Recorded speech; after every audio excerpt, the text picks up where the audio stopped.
Ако порано модата ја диктираа текстилните комбинати, во денешно време во Тетово истите ги има се помалку.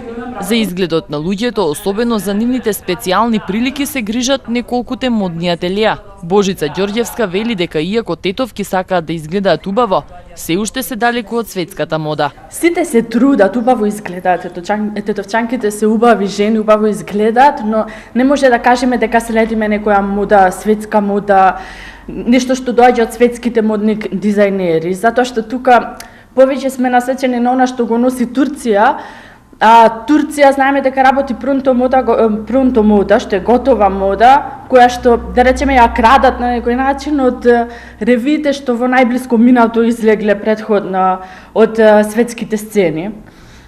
Сега, тука уште луѓето не можат да го сватат, да ја сватат вредноста, да имаш човек што може, например, да создаде за тебе нешто, да одиш и да му речеш: ми треба фустан за таква пригода, ако може да ми го направиш ти како сакаш.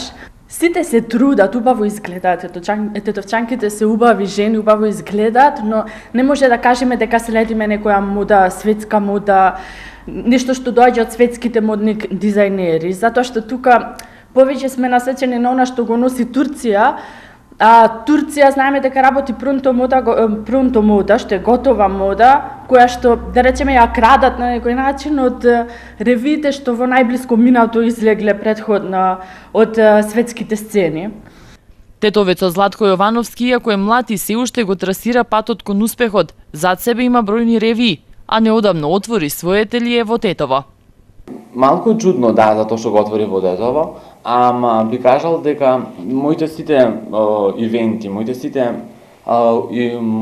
изложби, моите сите ревии биле во Скопје, кога зборуваме за Македонија, да, биле и во Ниш, и во Белград, и во Виена, ама кога зборуваме за Македонија, сите биле во Скопје, ама модното ателие го отворив во Тетово, зошто? Затоа што кога чекорев поведуѓање, додека се уште беа празни со рушени ѕидови, не знам со што, затоа што сепак ова е објектот на мојата баба и на дедо, сонував тука да имам ателие. Сакав Тетово да го доживеем моето прво ателие, затоа што јас сум од Тетово и сакам Тетово да добие нешто од мене.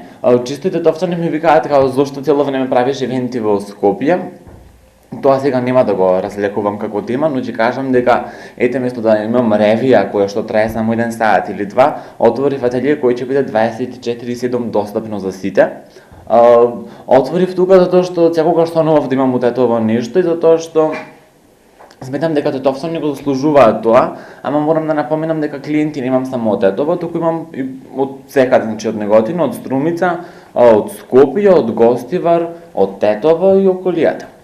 Модата од секогаш била дел од Тетово и тетовските улици. За моделите на некогашниот гигант Тетекс, кои некогаш се продавале низ целиот свет, се зборува и денеска.